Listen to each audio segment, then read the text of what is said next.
Good evening. Tonight's news stories. Today marked the final meeting and dissolution of the Niue Legislative Assembly as the island prepares for elections in May. Public comments have questioned the significance of flag-raising protocol and etiquette during official events. An inception workshop was held for the state of the environment that looks at ways to sustainably manage resources. The second flight has started this week with limited numbers, but they are expected to increase according to Air New Zealand agents Plenty's Travel. The Niue Legislative Assembly met for their final meeting as the House of Assembly was dissolved and preparations are now ready for national general elections in May. Today's meeting was an opportunity for each member to make their final comments, highlighting their views about the progress made in the past 3 years, and for some well-seasoned members of Parliament, it was a time to reflect and make some comparisons of developments to date. Although there are a few members who are overseas or were unable to attend the meeting, those who were present were able to thank their constituencies. The caretaker government will take on the responsibility to continue with operations until elections in May return with confirmed representatives that will form the next government. As a democracy, representation in the Niue Assembly or Parliament will be decided by the people.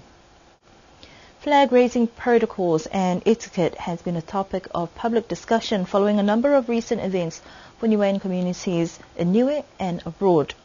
The Niue flag is a symbol of national unity and sovereignty and is considered to be very significant, especially during official national events.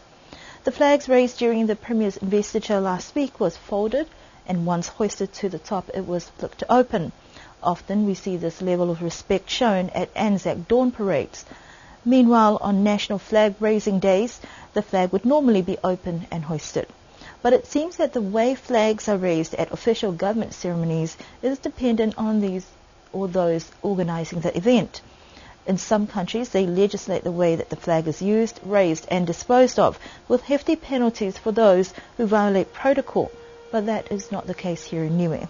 For some people, they say that the flag should not be raised upside down or be allowed to touch the ground. Reports have surfaced that the Niue flag that was raised at the Niue Village at Pacifica Festival was raised upside down and has been described as somewhat disrespectful. Sources in New Zealand confirmed that the flags at each of the villages were raised by the City Council officials prior to stage coordinators arriving, and once they realised what had happened, the blessing had already occurred and they were unsure if it would be appropriate to take the flag down. Government officials here in Niue have stated that even if that was the case, they are duty-bound to correct the problem and make sure that the flag is flown right side up.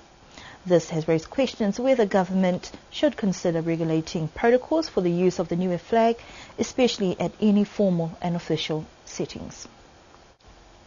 Niue is working with the South Pacific Regional Environment Program to review the State of the Environment Report and guide the development of a National Environment Management Strategy.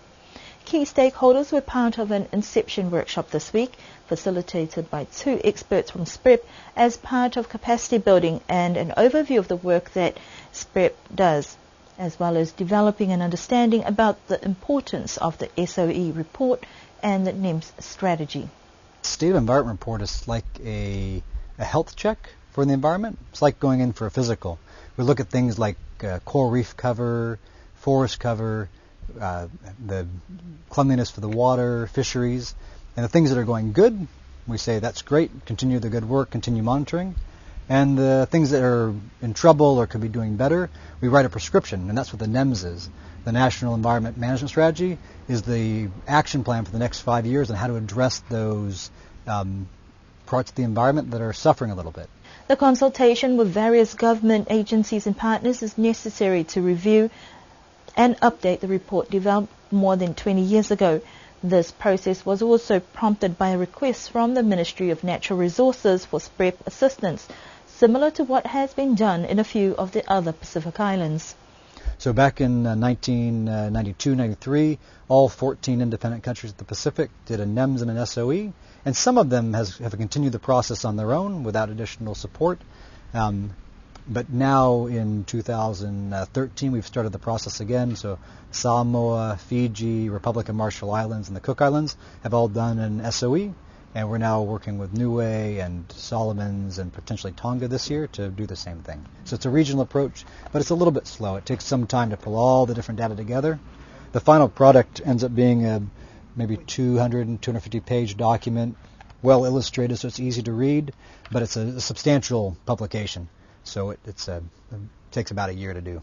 The Inception workshop this week is part of a consultation process that will help with the development of these very important documents that will provide a more holistic approach towards the ultimate goal of protecting the environment. Included many departments and ministries right across the government, from environment to public works to utilities and public health, because all these things are affected or affect the environment.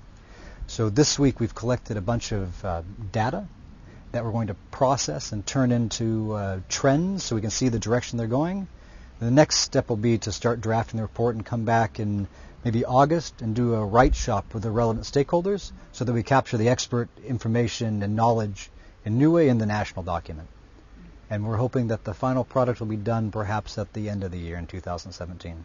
The plan is to finalize the 2017 SOE report by the end of this year. The second weekly Air New Zealand flight started on Tuesday, but numbers were very low with only 25 departing passengers and 99 arrivals. Government has indicated a desire for a bigger aircraft to service Niue, but will need to show that we can consistently fill seats with the current aircraft. The Tuesday flight was slightly delayed due to bad weather in New Zealand, and the extra flight has been welcomed by many. Despite the low numbers, Air New Zealand agents Palleni's Travel say that is expected in the beginning, but numbers should pick up with the start of the tourist season. Flight arrival times are also due to change once daylight savings comes to an end on Sunday, New Zealand time. That concludes our news bulletin for tonight.